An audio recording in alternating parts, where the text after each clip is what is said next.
दोस्तों नमस्कार, कैसे हैं आप लोग। तो अभी बहुत अच्छी चीज़ों के साथ हम आपके साथ हाजिर हुए हैं। कुछ बेहतरीन टॉपिक आपके सामने हैं जिनको आज डिस्कस करना है। कोशिश हमारी ये रहेगी कि आपको कुछ ऐसी चीज़ें रहें जिनको आप विस्तार से चीज़ों को समझ सकें, बिहाइंड द सीन भी चीज़ें समझ सकें, और 360 व्यू जो हम आपसे कहते हैं कि हर चीज़ को 360 डिग्री के एंगल में देखने की कोशिश करेंगे। तो वो हम आपके साथ शेयर कर रहे हैं कुछ चीज़ें। आज सबसे पहले जो हमारे साथ टॉपिक है वो है कि जो केंद्रीय पर्यावरण मंत्रालय है, पर्यावरण वन एवं जलवायु परिवर्तन मंत्रालय है देश का, उसने एक मसौदा तैयार किया है। किस चीज को लेकर? पश्चिमी घाट को लेकर। बात समझ में आई? पश्चिमी घाट को लेकर एक मसौदा तैयार हुआ। इस मसौदे में क्या चीजें हैं? ये कौन सा नंबर का मसौदा? इस 7वें नंबर का मसौदा है। आज तक 6 मसौदे आए हैं, उनमें क्या हुआ? किस चीज के मसौदे हैं? क्यों लाए जा रहे हैं? क्या केंद्र और राज्यों के बीच में डिस्ट्रीब्यूट है? और यहां पर जब हम कहते हैं केंद्र और राज्य, तो इसमें यह नहीं है कि बीजेपी और कांग्रेस का। यहां पर कई ऐसे राज्य हैं जो बीजेपी शासित भी हैं, लेकिन फिर भी वो इन चीजों का क्या कर रहे हैं? विरोध कर रहे हैं। उनकी विरोध के कारण क्या हैं? उनकी अपनी समस्याएं क्या हैं? किन चीजों के अधिकारों को लेकर यहां पर बात ठनी हुई है और क्या चीजें हैं? तो इसके हम पीछे बिहाइंड द सीन जो है, इसके पीछे की पिक्चर अपन क्या करने की कोशिश करेंगे, आप जानने की कोशिश करेंगे। सबसे पहले जब भारत का फिजिकल मैप हम देखते हैं, फिजिकल मैप में क्या चीजें मुख्यतः, एक तो हिमालयन जो हमारा माउंटेन है उसके निर्माण के बारे में हम पढ़ते हैं, ठीक है। एक पढ़ते हैं हम पठार के बारे में, पठार जो पेनिनसुला हमारे बीच का जो है उसके बारे में जब हम पढ़ते हैं तो वो पठार कैसा है? वो है आपका सह्याद्री पर्वत से पश्चिमी घाट जो चालू होता है और वो जाता है कहां पर? नीलगिरी की पहाड़ियों तक, ठीक है। उसमें कई नदियां हैं बीच बीच में, ठीक है, जैसे गोदावरी नदी हो गई, है ना। रेड ले लेते हैं इसको। गोदावरी नदी का उद्गम स्थल इसी जगह पड़ता है, पश्चिमी घाट पे, ठीक है। आप देखो कृष्णा नदी भी है, कावेरी भी है, और ये सारी की सारी नदियां जो पश्चिमी घाट की होती हैं वो क्या बनाती हैं? आपने ये पढ़ा होगा। इसी घाट में जो भारत का पश्चिमी घाट है, पश्चिमी घाट में कोई भी नदी जब जाती है तो वो क्या करती है? वो एस्चुरी बनाती है। और जो पूर्वी घाट की ओर नदियां गिरती हैं वो क्या बनाती हैं? डेल्टा बनाती हैं। ये कॉमन सी पे अपन को छोटा बेसिक तो पता हो गई, ठीक है। इसके बाद थोड़ा एडवांस में चलते हैं अपन, ठीक है। केंद्रीय पर्यावरण एवं जलवायु परिवर्तन मंत्रालय ने 27 जुलाई 2026 को पश्चिमी घाट ESA, ठीक है, का 7वां मसौदा तैयार किया। अब ESA क्या है वो हम अगले में थोड़ा उसमें समझेंगे। ये अधिसूचना पर्यावरण संरक्षण अधिनियम 1986 की धारा 3(3) के तहत क्या की गई है? हमने 1986 में एक पर्यावरण संरक्षण जो है अधिनियम वो किया था, लागू किया था इस देश ने, जिसमें हम सारी की सारी जो हमारी रेयर स्पीसीज खत्म हो रही हैं, कोई ऐसे जगह है जहां इकोलॉजी वगैरह खतरे में है, उनके संरक्षण के लिए हमने 1986 में एक क्या बनाया? एक्ट बनाया। और उसकी धारा 3(3) में क्या लिखा है? इस मसौदे के तहत हमने इसी धारा के तहत ये मसौदा तैयार किया है। इसकी अधिसूचना 60 दिनों के भीतर जन सुझाव और आपत्तियां आमंत्रित की गई हैं। इसमें क्या होता है, कोई भी मसौदा जब हम तैयार करते हैं ना तो बहुत सी कमेटियों से होकर गुजरता है, उसमें फिर आपकी चीजें भी अपेक्षित रहती हैं। और मैं आपसे निवेदन करता हूं, जब भी आप लोग इस तरीके से चीजें हैं, अवेयर होकर अपन को क्या देना है? सुझाव देना है। कई बार हो सकता है PMO में है ना, पर्यावरण मंत्रालय है, या आपका नीति आयोग है, आपको कोई भी चीज ऐसी लग रही है देश में, एक अवेयर नागरिक के तौर पर कि ये इशू है और इसके सुझाव में आप कुछ ऐसी चीजें हैं जो देना चाह रहे हैं, और अगर वो अच्छी चीजें रहीं, आप मेल कर सकते हो। आप उनके कई बार कुछ ऐसे डिजिटल प्लेटफॉर्म वो लागू करते हैं, कई बार कुछ ऐसी वेबसाइट वगैरह वो लॉन्च करते हैं जिस पर सुझाव क्या होते हैं? आमंत्रित होते हैं। अब आपने आमंत्रित किया, राज्यों के सुझाव हैं, प्राप्त सुझावों पर विचार करने के बाद राज्यवार अधिसूचना जारी की जाएगी, ठीक है। अब इसमें कई पॉलिटिकल पार्टी हैं, एक्टिविस्ट हैं जो पर्यावरण के संरक्षण के लिए काम करते हैं, है ना, सेल्फ हेल्प ग्रुप हैं, वो सारे के सारे लोग क्या करते हैं? सुझाव देते हैं। आम जनमानस भी इसमें सुझाव दे सकता है, ठीक है। तो उसके बाद सरकार क्या करती है? नीति वगैरह अपनी डिसाइड करती है उसके बाद, ठीक है। आप देखो, यह पहल पश्चिमी घाट के अनमोल पारिस्थितिकी तंत्र के संरक्षण के साथ साथ स्थानीय समुदायों के सतत विकास को संतुलित करने की दिशा में एक महत्वपूर्ण कदम है। अब सोचो आप, पश्चिमी घाट का तथ्य क्या है कि यह 1500 किलोमीटर लंबी एक पर्वतमाला है, हिमालय से भी अधिक प्राचीन है। ये ज्यादा है, हिमालय तो अभी नया है, ठीक है। तो ये देखो आप, आप देखो यूनेस्को की क्या है विश्व धरोहर स्थल को उसमें सूची में क्या किया गया है, इसको जगह मिली हुई है 2012 में। ये धरोहर स्थल है यूनेस्को की, ठीक है। दुनिया के 8 प्रमुख जैव विविधता हॉटस्पॉट में से एक है, टॉप 8 साइट है ये दुनिया की जो जैव विविधताओं बायोडाइवर्सिटी जो है उसमें टॉप 8 में आती है। बात समझिए कितनी ज्यादा सेंसिटिव जगह है अगर हम एनवायरमेंट इकोलॉजी के हिसाब से देखें तो, ठीक है। गोदावरी, कृष्णा, कावेरी और जैसी प्रमुख नदियों का उद्गम स्थल भी है। हजारों स्थानीय और स्थानिक वनस्पतियों और जीव जंतुओं का क्या है, निवास स्थान भी है। बात समझ में आ गई। तो ये सारी की सारी चीजें इतनी ज्यादा उससे रिच है ये। और उसके बाद हमने क्या किया, इसके लिए ऊपर मसौदा तैयार किया। अब आप देखो इसमें देखो कितने राज्य जुड़े हुए हैं। गुजरात से चालू हो रही है, महाराष्ट्र है, गोवा है, कर्नाटका है, तमिलनाडु है और केरला है। यानी 6 राज्यों से होकर ये पूरी की पूरी पर्वतमाला क्या होती है, गुजरती है। पश्चिमी घाट पारिस्थितिकी तंत्र कितने 6 राज्यों से होकर गुजरता है। अब आप देखो इसमें कुछ और चीजें हम चल रही। 2011 में इस देश ने क्या किया, इसके रख रखाव के लिए कमेटी बनाई गई 2011 में, जिस कमेटी का नाम क्या था, गाडगिल कमेटी। बात समझ में आई। गाडगिल कमेटी कब बनी, 2011 में। उसने इसकी परिस्थिति को रोकने के लिए, चूंकि वो क्या थे, वो बहुत बड़े एनवायरमेंट में वो पर्यावरणविद थे, एनवायरमेंटलिस्ट थे, और उनका काम क्या था, वो उनका नजरिया थोड़ा दूसरे तरीके का था। तो उन्होंने फिर सारी की सारी चीजों को किस तरीके से, वैसे होना वही चाहिए जो उन्होंने दिया है, पर क्या वो पॉसिबल है, लोकतंत्र है हमारे यहाँ, जिस तरीके का क्रैकडाउन वो मांग रहे थे कि इस तरीके से आप क्या कर सकते हो, चीजों को आगे ला सकते हो, वो सारी की सारी चीजें हमारी डेमोक्रेसी में कम से कम संभव नहीं है। तो फिर क्या हुआ, 2013 में एक और कमेटी बनाई गई, जिस कमेटी का नाम था कस्तूरी रंगन कमेटी। बात समझ में आई। उन्होंने कहा कि भाई थोड़ा लचीली चीजें बनाओ। ये तो बिल्कुल स्ट्रेट फॉरवर्ड बात करते हैं, गाडगिल साहब क्या कर रहे हैं, स्ट्रेट फॉरवर्ड बात करते हैं। ये कह रहे हैं कि साहब अपने आप को इतना तोड़ दो, जैसे जैनिज्म है, जैनिज्म क्या कहता है, वो सैचुरेशन पे मतलब सुप्रीम, उसकी सुप्रीमेसी की बात करता है कि भाई आप भजन या अपने ध्यान में या अपने विधि विधान में इतना तोड़ दो खुद को कि तोड़ते तोड़ते खुद ही मर जाओ। लेकिन बौद्धिज्म के नहीं नहीं नहीं, ऐसे नहीं करना है, मध्यम मार्ग अपना लेते हैं। ना तो बिल्कुल गिरी हुई मामला रहेगा, ना इतना ज्यादा ऊपर जाना है अपन को कि सीधा हेडोरा आ जाए और अपन को ऊपर लेके चला जाए।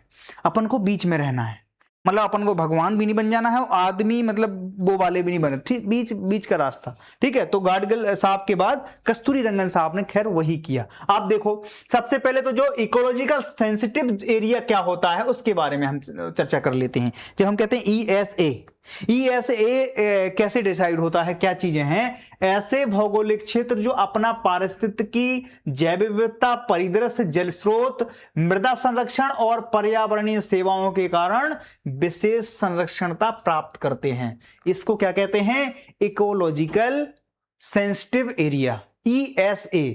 बात समझ में आ गई। अब देखो कानूनी आधार क्या है ESA का, कि ये पर्यावरण संरक्षण जो है 1986 से पावर जनरेट करता है।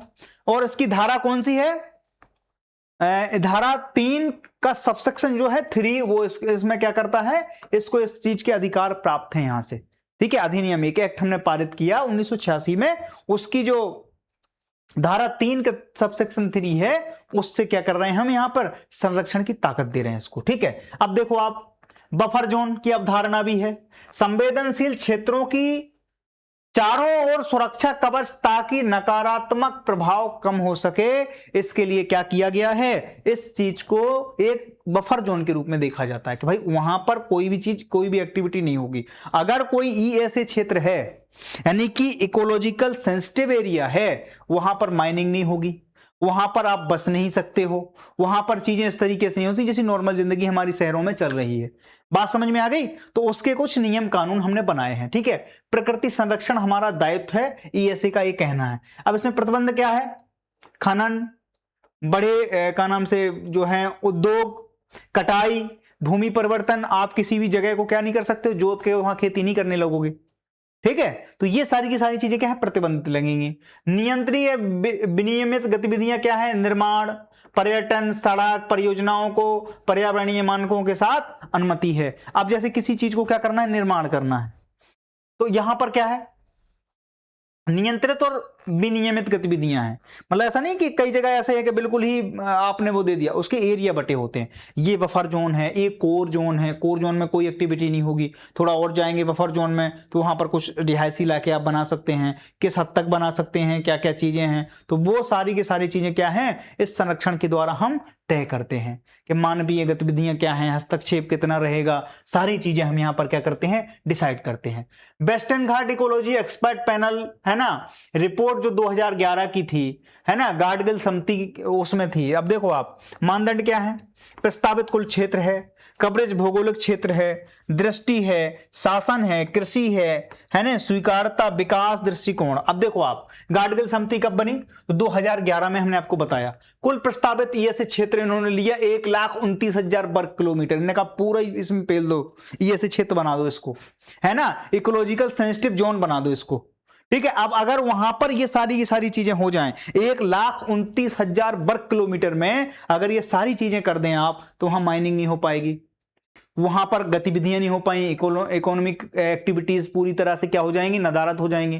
तो वहां पर वो भी हम करेंगे, क्योंकि कई जगह पे हमारे क्या हैं, हमारे कुछ आर्थिक हथियार भी जुड़े हुए हैं देश की इकोनॉमी को पंप करने के लिए। कुछ कई जगह पे हमारे पास कुछ अनमोल रतन है, वहां पर हमें माइनिंग करनी भी जरूरी होती है। तो इन्होंने कहा कि पूरे के पूरे क्षेत्र को ही क्या कर दो आप, बफर जोन घोषित कर दो। कुल भौगोलिक क्षेत्र का कवरेज जो था, जैसे जो कुल भौगोलिक क्षेत्र था ना, वो कह रहे हैं वेस्टर्न जोन जो है उसका 70 से 75% है, और इस पूरे के पूरे क्षेत्र को क्या कर दो आप, इकोलॉजिकल सेंसिटिव एरिया घोषित कर दो आप। ये थी गाडगिल समिति की क्या सिफारिश, जो कि आपकी धरातल पर चीजें पॉसिबल नहीं हो पाएंगी। आप, ठीक बात है, हम भी चाहते हैं पर्यावरण सुरक्षित रहे, आप भी चाहते हैं कि एक पेड़ मां के नाम लगे, लेकिन अगर इकोनॉमिक गतिविधियां रुक गई तो हाय अल्लाह तौबा करते करते आप ही यहां सड़कों पर उतरेंगे और फिर सारी की सारी चीजें फूंक देंगे। ठीक है, तो मैं उस चीज के कम से कम पक्ष में नहीं हूं। ठीक है, अब देखो आप, जोन 1 ये संवेदनशील इलाका है, इन्होंने इस तरीके से चीजों को बांटा है। देखो जोन 1 में है बहुत उच्च संरक्षण की जरूरत है, यहां पर तो आप मान लो कि कोई एक्टिविटी हम स्वीकार ही नहीं करेंगे। इन्होंने जोन इस तरीके से बांटे, आप देखो इस तरीके से, जैसे हम हैं, जोन मान लो ये है, एक तो जोन ये हो गया, इसके बाद एक जोन ये हो गया, और एक जोन ये हो गया। बात समझ में आ गई, ये कोर जोन है। जोन 1 ये कह रहे हैं यहां पर कोई भी गतिविधि पूर्णतः प्रतिबंधित है। ठीक है, गाडगिल साहब ने ये बोला। दूसरी बात ये क्या कह रहे हैं, जोन 2 में मध्यम संवेदनशीलता रखी गई है, उसमें क्या होगा, सीमित गतिविधियां होंगी, नियंत्रित विकास होगा और संरक्षण होगा, यहां आने जाने की व्यवस्था होगी, यहां पर चीजें संरक्षण होंगी, यहां से रोड आप ले जा सकते हो, ये आपको अनुमति होगी, लेकिन सीमित दायरे में। आप जोन 1 में तो कुछ भी नहीं कर सकते हो, वहां कोई छेड़खानी नहीं होगी प्रकृति के साथ। ये थी गाडगिल साहब की क्या सिफारिश थी। तीसरे जोन में वो कह रहे हैं यहां पर क्या होगा, ये संवेदनशील कम संवेदनशील है, सतत उपयोग के लिए क्षेत्र ले सकते हो, स्थानीय आवश्यकताओं को पूरा करने के लिए गतिविधियों का आप उपयोग कर सकते हो। लेकिन आप क्षेत्रफल देखो थोड़ा, क्षेत्रफल कितना है, 1,29,000 वर्ग किलोमीटर। इस वाले क्षेत्र में वो कह रहे हैं कोई एक्टिविटी नहीं होगी, इस वाले में थोड़ी कर सकते हो आप, इस वाले में उससे थोड़ा ज्यादा कर सकते हो, रोड डाल सकते हो, बस्तियां थोड़ा बहुत बसा सकते हो, लेकिन यहां पर भी सीमित रहेगा मामला। बात समझ में आई। तो इन्होंने इस तरीके से अपनी सिफारिशें दी गाडगिल साहब ने। ठीक है, जो कि मुझे लगता है धरातल पे कभी पूरी नहीं हो पाएंगी, क्योंकि कई चीजें प्रैक्टिकली नहीं हो पाती हैं। सब चाहते हैं कि देखो देश में क्या स्वच्छ हवा बहे, कौन चाहता है कि ना बहे।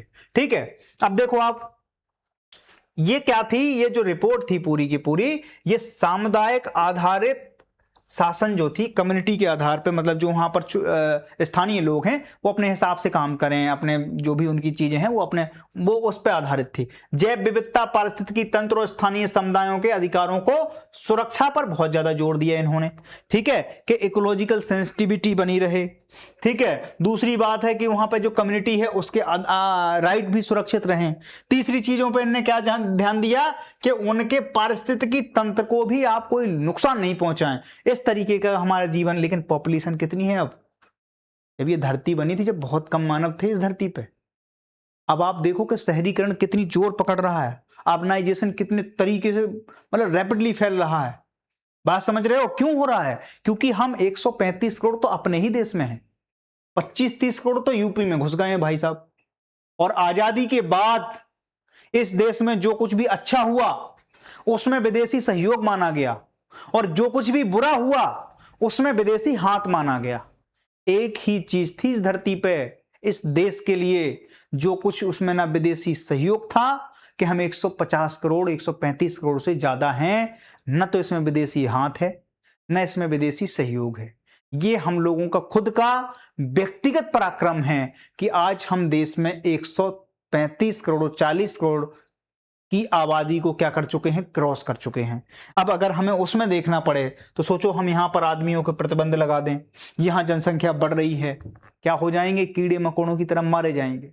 तो ये चीजें थोड़ा पॉसिबल नहीं लगी। तो 2013 में फिर क्या हुआ, डॉक्टर कस्तूरी रंगन साहब, बहुत योग्य व्यक्ति, इन्होंने मध्यम मार्ग चुना और ये आए, बोले सुनो आप 1,29,000 वर्ग किलोमीटर की कह रहे हो, इसको थोड़ा हम खींच लेते हैं, थोड़ा कम करते हैं। हाँ, पर्यावरण भी जरूरी है, हमारे गलफड़े भी ना फूलें, हमें थोड़ा स्वच्छ हवा की भी जरूरत है, लेकिन स्वच्छ हवा के चक्कर में ऐसा ना हो कि हम भीड़ से भगदड़ से मर जाएं। तो उसके लिए क्या जरूरी है, सारी की सारी चीजें संतुलित जरूरी हैं। रिपोर्ट में क्या था कि high level working group LHWBG के द्वारा 2013 में एक रिपोर्ट प्रस्तुत की गई। इसमें क्षेत्रफल घटा दिया गया, क्षेत्रफल कर दिया केवल 59,940 वर्ग किलोमीटर। ये आदर्श स्थिति बताई। कुल भौगोलिक क्षेत्र का कवरेज कितना है, 37%। इसमें भौगोलिक क्षेत्र का कवरेज कितना था, 75 से 77%। और इसमें क्या है, प्रबंधन दृष्टिकोण के माध्यम से क्या किया गया, मध्यम संरक्षण को क्या किया गया, जोड़ दिया गया। बात समझ में आ गई। अब आप देखो प्राकृतिक क्या रखा गया, केवल इसमें भी वो चीजें नहीं कि बिल्कुल हटा दिया गया, इसमें भी जोन रखे गए। लेकिन सबसे पहले क्या किया गया, प्रकृति के लिए सिर्फ प्राकृतिक क्षेत्रों को ईएसए में शामिल करने की सिफारिश की गई। हमने जब आपको बोल दिया कि ईएसए कोई क्षेत्र अगर शामिल हो जाए, इकोलॉजिकल सेंसिटिव एरिया अगर कोई चीज घोषित हो जाए, ये कह रहे हैं ऐसे नहीं होगा, सिर्फ प्राकृतिक क्षेत्रों को क्या किया जाए, ईएसए में डाला जाए। ठीक है, सांस्कृतिक कल्चरल परिदृश्य को बाहर रखें, कृषि भूमि, बस्तियों, आम मानव संशोधित क्षेत्रों को ईएसए से बाहर रखा जाए। ठीक है, कृषि और बस्तियों को बाहर रख दें, कृषि में बागान हो गए, गांव हो गए, आबादी वाले क्षेत्र को शामिल नहीं किया जाए। किस चीज में, ईएसए में। इकोलॉजिकल सेंसिटिव जोन अगर वो हमें यहां पर मिल जाए तो फिर क्या होगा, वहां पर हम गतिविधियां कर ही नहीं पाएंगे। हर चीज का कानून है, अगर आप इसमें डाल दें तो फिर कानूनन आप क्या कर सकते हो, गतिविधियां कर नहीं सकते हो। फिर हर कोई सुप्रीम कोर्ट चला जाएगा कि साहब देखो वो तो इकोलॉजिकल सेंसिटिव एरिया है, वहां पर ये जाके जेसीबी पॉपुलिन लेके चले गए, है ना, बुलडोजर लेके चले गए। तो बुलडोजर आप नहीं ले जा सकते हो, आप कटाई नहीं कर सकते हो, कोई ऐसा प्रोजेक्ट नहीं बना सकते हो, कोई प्लांट नहीं लगा सकते हो। बात समझ में आ गई। तो ये सारी की सारी चीजें इन्होंने कहा नहीं, एक जो निश्चित एरिया है जो लग रहा है कि बहुत ज्यादा सेंसिटिव जगह है, उसको आप क्या कर रहे हैं, संरक्षण कर सकते हैं। और आप जो उसके बाहर हैं, बस्तियां बसी हैं, लोग बागान हैं, खेती कर रहे हैं, उनको इस पूरे के पूरी चीजों से बाहर रख दिया जाए। ठीक है, कल्चरल चीजों को अलग रखा जाए, है ना, कृषि और बस्तियों को बाहर रखा जाए, मध्यम स्तर का संरक्षण यहां पर लागू किया जाए, विकास और संरक्षण पर जोर दिया जाए। ठीक है, डेवलपमेंट और यहां पर संरक्षण पर क्या किया जाए, जोर दिया जाए, दो चीजों पे जोर दिया जाए, मतलब मध्यम मार्ग है यहां पर। ठीक है, अब देखो आप वर्ग किलोमीटर यहां पर गार्डगिल समिति और इसकी तुलना देख लो आप, क्षेत्रफल में भी कमी कर दी इन्होंने, है ना। अब देखो आप, गाडगिल साहब का जो दायरा था वो लगभग 2 गुना था। गाडगिल साहब ने अधिक व्यापक संरक्षण को प्रस्तावित किया था। गाडगिल साहब ने क्या किया, पर्यावरण अखंडता पर अधिक जोर दिया, जबकि इन्होंने संतुलन पर अधिक जोर दिया। अगर आपसे कोई ये पूछे तो आप ये चीज क्लियर, आपको अंतर स्पष्ट होना चाहिए। गाडगिल समिति और कस्तूरी रंगन समिति, इन्होंने क्या किया, इन्होंने संरक्षण पर ज्यादा जोर दिया, इन्होंने क्या किया, संतुलन पर ज्यादा जोर दिया। कि दोनों चीजें मैनेजमेंट भाई, केवल ऐसे थोड़ी है कि आंख की रोशनी बढ़ जाएगी तो कान फोड़ दो उसके, नहीं ना, आंख भी जिंदा रहनी चाहिए, कान भी जिंदा रहने, ये सब इसी बॉडी के पार्ट हैं। तो अगर संरक्षण के लिए हम बात करते हैं, एनवायरमेंट भी जरूरी है तो आदमी भी तो जरूरी है। बात समझ में आ गई। तो इन्होंने पर्यावरण की अखंडता को ज्यादा जोर दिया, इन्होंने संतुलन की अवधारणा को ज्यादा जोर दिया। गाडगिल साहब ने स्थानीय समुदायों की भागीदारी को क्या किया, कम्युनिटी पे बहुत ज्यादा फोकस कर रहे थे कि वो आपस में ही कर लेंगे, वस्तु विनिमय प्रणाली से वो क्या कर लेंगे, मतलब हम आदमियों को आगे नहीं आने देंगे। गाडगिल साहब कह रहे हैं वो आप आपस में ही स्थानीय जो विनिमय चल रहा है वो उसी के हिसाब से, मतलब आप देखो कि आप स्थानीय समुदायों की भागीदारी को ही ज्यादा तवज्जो देंगे। इन्होंने फिर उसमें क्या जोड़ दिया, टेक्नोलॉजी है, रोड हैं, सरकारें हैं, इन सबको भी यहां पर हस्तक्षेप करने की इजाजत देते हैं। कौन? कस्तूरी रंगन साहब। ठीक है, कस्तूरी रंगन साहब देखो आप मानवीय संशोधित क्षेत्रों को बाहर रख देते हैं। गाडगिल रिपोर्ट राज्यों को कम स्वीकार है। गाडगिल रिपोर्ट इसलिए भी स्वीकार है कि राज्य का विकास भी तो रुक जाएगा। हर राज्य को अपने विकास की भी तो चिंता है। क्यों?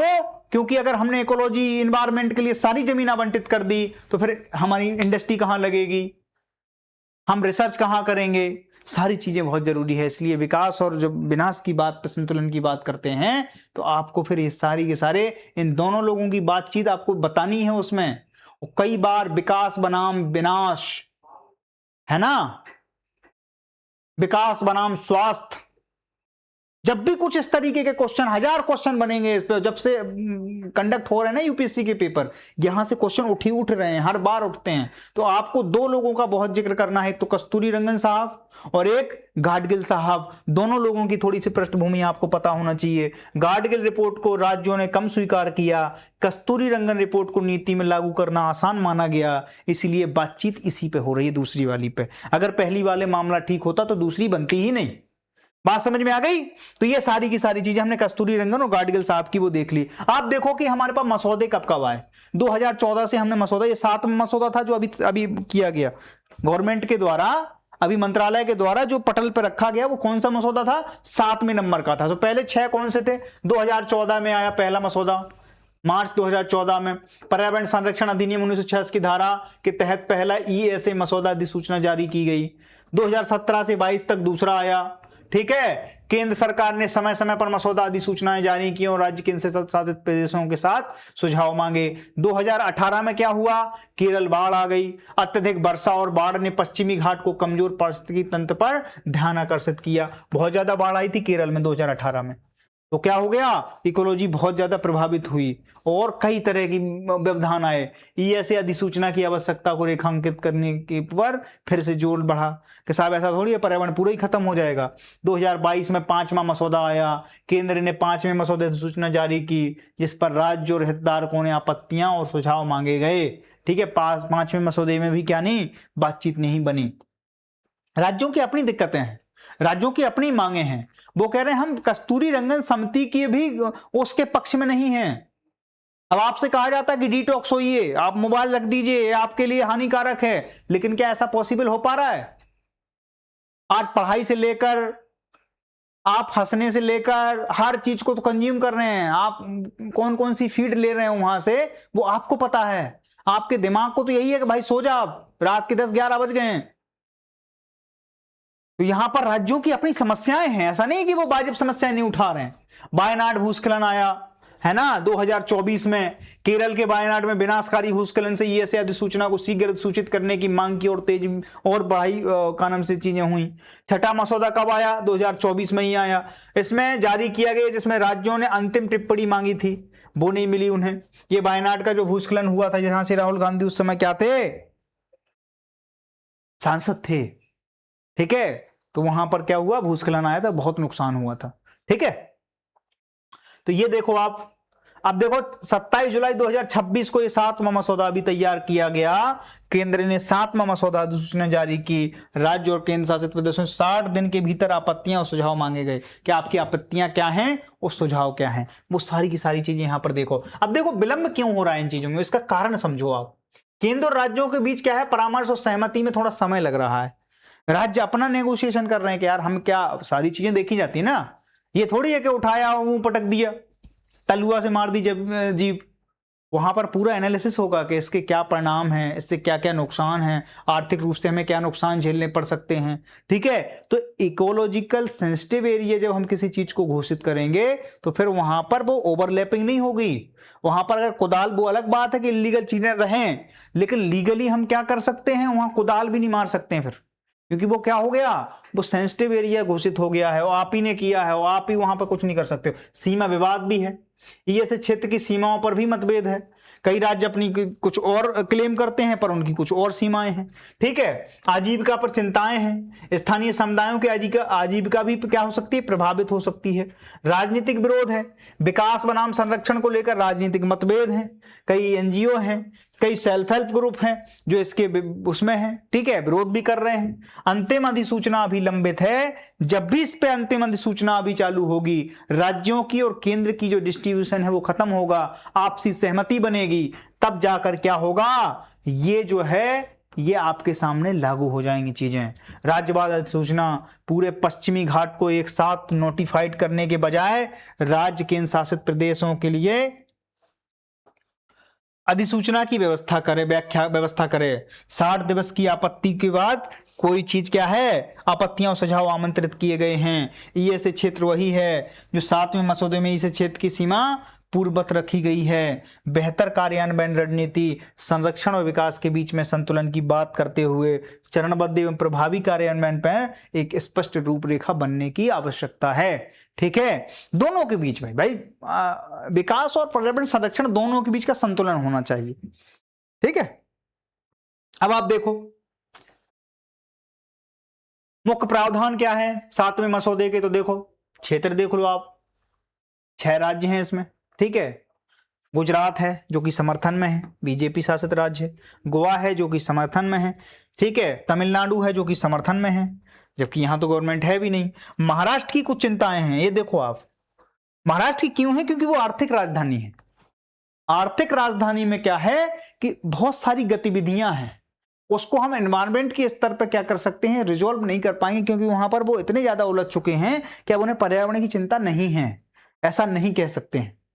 पर उनकी कुछ चिंताएं हैं जिन पे वो विचार कर रहे हैं कि इससे क्या एनालिसिस करके कितना हमें जोखिम उठाना पड़ेगा, तो वो चीज है। जैसे कि कुछ चिंताएं हैं कि सीमांकन और रोजगार पर स्पष्टता की मांग की गई है महाराष्ट्र के द्वारा। महाराष्ट्र में भी क्या है, बीजेपी गवर्नमेंट है, पर यहां पर राज्य और केंद्र के बीच के जो दिक्कत है, कड़ी आपत्ति किसने जताई है, केरल ने जताई है। यहां पर तो बात केवल अभी क्या है, नेगोशिएशन की है। ये तो भैया बहुत ही एडवांस लेवल पे है कि इन्होंने कहा कि हम आपकी इसकी कड़ी आलोचना करते हैं। जीविका, विकास और आपदा प्रबंधन पर बहुत सारी चिंताएं व्यक्त की हैं केरल ने, और कर्नाटक ने तो साफ मना कर दिया। वो कह रहे विकास पर रोक, रोजगार संघीय अधिकारों पर आपत्ति, हमें हर चीज पे इसमें आपत्ति है, हमें कोई दिक्कत नहीं है। इसीलिए सोचो इन 6 राज्यों में से 3 राज्यों ने तो क्या किया, हरी झंडी दे दी है। चौथा राज्य नेगोशिएशन की टेबल पर है। 5वां और 6ठे राज्य ने क्या किया है, एक ने तो बिल्कुल ही मना कर दिया, एक कह रहा कि नहीं हमें इससे आपत्ति है, इसमें कुछ चेंज लाओ तो करें बातचीत।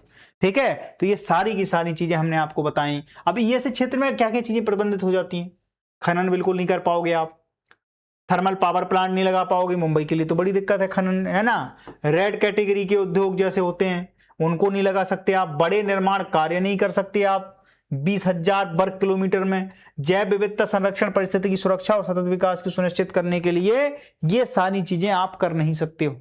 ठीक है, अब आप देखो राज्यवार देखो वर्ग किलोमीटर, तो कर्नाटक में कितना है, इतना क्षेत्रफल है 20,600, सबसे बड़ा तो राज्य कर्नाटक ही है पूरे के पूरे, उसमें बड़ा प्लेयर। महाराष्ट्र दूसरे नंबर पे आता है, तो कर्नाटक तो विरोध कर रहा है, सशक्त विरोधी है इस चीज का। केरल भी है।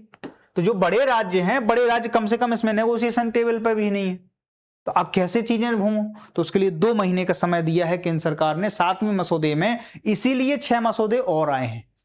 बात समझ में आ गई आपके, 6 मसौदे क्यों लाने पड़े और 7वां क्यों लाए हम, तो ये इसीलिए क्योंकि अभी नेगोशिएशन टेबल पे बहुत सारी दिक्कतें, बहुत सारी चीजें, बहुत सारे क्वेश्चन, रोजगार संबंधी चीजें, केंद्र और राज्य के बीच में भाई नेगोशिएशन इस तरीके से कि अगर हमें इतना नुकसान होगा तो केंद्र कितनी आपूर्ति करेगा, क्या क्या चीजों को कंपनसेट करोगे आप, वो सारी की सारी चीजें उनकी मांग होंगी। और केंद्र अगर उन चीजों को, क्या फेडरल स्ट्रक्चर है ना देश में, तो अगर उन चीजों को मान लेता है तो फिर ये सारी की सारी चीजें क्या हैं, इस 7वां मसौदा हो सकता है कि चीजों लेके एक पॉजिटिविटी लेकर आए। बात समझ में आ गई। अब देखो आप चुनौतियां क्या क्या हैं, पश्चिमी घाट का महत्व क्या क्या है, ये भी बड़ी चीज आप देख लो। जब हम कहते हैं कि वहां रोजगार है ना, कंपनी, खनन, सब कुछ जरूरी है, लेकिन इसमें और क्या क्या चीजें हैं, ये कितनी रिच है इकोलॉजिकली, तो देखो आप जैव विविधता भारत में 33% से अधिक इसी क्षेत्र में है। ठीक है, प्रजातियों के घर हैं, 33% से ज्यादा प्रजातियों के क्या हैं, जैविक घर यहीं पे हैं। तो ये भी आप नहीं खत्म कर सकते हो, है ना। प्रजातियों का घर है, स्थानीय प्रजातियों से समृद्ध है ये। दूसरी बात है कि जल सुरक्षा, भारत की प्रमुख नदियों का उद्गम स्थल, करोड़ों लोगों के पेयजल की जरूरत यहां से पूर्ति होती है। मानसून समर्थक है, आप समझो कैसे है। जब भी पश्चिमी घाट से कोई मानसून उठता है वो इन्हीं जगह पे, मैं आपसे बता रहा हूं ना, यहां से सह्याद्री से चीजें चालू होती हैं और नीलगिरी तक जाती हैं। ये जो चोटियां हैं ना, ये चोटियां हैं, ये आपको देखो आप, ये पूरी की पूरी ये क्या है, पर्वत श्रृंखला है। ये उस मानसून से टकरा के क्या करती है, भारी बारिश करती है पश्चिमी घाट पे। बात समझ में आ गई। तो मानसून समर्थक भी है, दक्षिण पश्चिम मानसून की नमी को रोककर वर्षा को बढ़ावा देती हैं ये, ठीक है। अब देखो आप, जलवायु परिवर्तन, कार्बन अवशोषित, कार्बन श्रिंक में क्या है, सहायक है क्योंकि रिच है। बायोडाइवर्सिटी बहुत सारी है, तो पेड़ क्या करते हैं, कार्बन डाइऑक्साइड को क्या करते हैं, सक कर लेते हैं, और ऑक्सीजन को क्या करते हैं, रिलीज करते हैं। तो आदमियों के लिए बेसिक नीड भी है। ऑक्सीजन की जितनी कमी होगी उतनी बॉडी में तरह तरह की चीजें होंगी, ठीक है। तो जलवायु परिवर्तन में बहुत ज्यादा ये महत्वपूर्ण जगह है, ठीक है। आपदा जोखिम न्यूनीकरण, मिट्टी संरक्षण, भूस्खलन व बाढ़ के जोखिम को कम करता है, पारिस्थितिकी संतुलन को बनाए रखता है। ये जगह जो है पश्चिमी घाट हमारा, ठीक है। तो ये इतनी महत्वपूर्ण चीज है, ये जो आपको दिख रही है सारी की सारी, ठीक है। ये पूरा पूरा कितना है, ये ऐसे क्षेत्र जो है 56,825.7 वर्ग किलोमीटर में। अभी इस पे बात भी चले। देखो आप, दूसरी चीज देखो आप, चुनौतियां क्या क्या है। केंद्र राज्य में टकराव है, राज्यों को स्वायत्तता बनाम परिस्थिति की सुरक्षा को लेकर मतभेद है और राजनीतिक विवाद भी हैं। आजीविका संबंधी भी बहुत, रोजगार संबंधी, कृषि, बागवानी, वानिकी, है ना, मत्स्य पालन और स्थानीय समुदायों की पारंपरिक आजीविका पर प्रभाव पड़ सकता है। हमें उनके संरक्षण का भी ध्यान देना पड़ेगा। तीसरी चीज क्या है कि सीमांकन एवं डेटा त्रुटियां, पुराने अपग्रेड डेटा, उपग्रह चित्रों की सीमित सटीकता और सीमांकन में भी संभावित त्रुटियां पाई जाती हैं, जो कि इसकी चुनौतियां हैं। विकास बनाम संरक्षण की बात है। अब विकास कितना होना चाहिए भाई, सब्जी में नमक कितना होना चाहिए वो भी देखना पड़ेगा आपको। सारी सब्जी में आप दाल में काला कर सकते हो, पूरी दाल नहीं काली कर सकते हो, ठीक है। तो बुनियादी ढांचा, औद्योगिकरण, शहरीकरण की आवश्यकताएं बनाम पर्यावरण संरक्षण। अब सारी जनसंख्या, डेमोग्राफिक चेंज आ रहा है, जनसंख्या को रखें कहां, तो उनके लिए घरों की व्यवस्था करनी है। तो उसके लिए हमें क्या करना पड़ेगा, कई जगह जंगल कटने पड़ेंगे, कई जगह खेत बनाने पड़ेंगे, और जब ये सारी चीजें होंगी तो फिर पर्यावरण संरक्षण का संकट है। तो भाई विकास बनाम पर्यावरण संरक्षण, इस तरीके की चीजें हैं आपके साथ, तो उसकी भी चिंताएं हमारे साथ हैं। संतुलित वैज्ञानिक और सहकारी दृष्टिकोण के बिना ईएसए का प्रभावी क्रियान्वयन संभव ही नहीं है इस देश में। इसलिए सबसे पहले क्या करना पड़ेगा, हमें संतुलित वैज्ञानिक और सहकारी दृष्टिकोण को अपनाने की जरूरत है, ठीक है।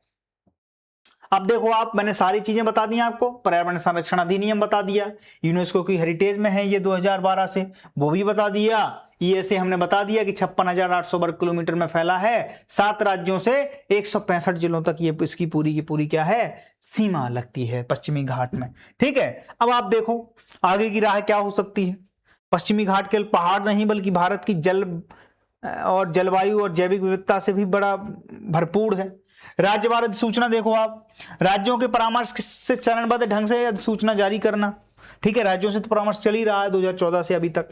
पारिस्थितिकी तंत्र सेवाओं के लिए भुगतान, वनों एवं जल स्रोतों के संरक्षण हेतु स्थानीय समुदायों को क्या करना चाहिए, प्रोत्साहन करना चाहिए। सामुदायिक सहभागिता, ठीक है, स्थानीय समुदायों, ग्राम पंचायतों और हितधारकों को। अब जब हम कहते हैं कि इसमें देखो कितने जिले, 165 जिले, ठीक है, तो उनकी सब जिलों के क्या, ग्राम प्रधानों में सबकी सहभागिता जरूरी है। वैज्ञानिक निगरानी, ड्रोन से निगरानी कर लो, है ना, रिमोट सेंसिंग कर लो, जीआई टैग से, है ना, और अध्ययन में सतत निगरानी व पारदर्शिता सुनिश्चित करना, सतत विकास की ओर हमारे सारे के सारी चीजें। अब यहां पर अगर हम पेड़ काट देंगे, सतत विकास का हमारा लक्ष्य क्या हो जाएगा।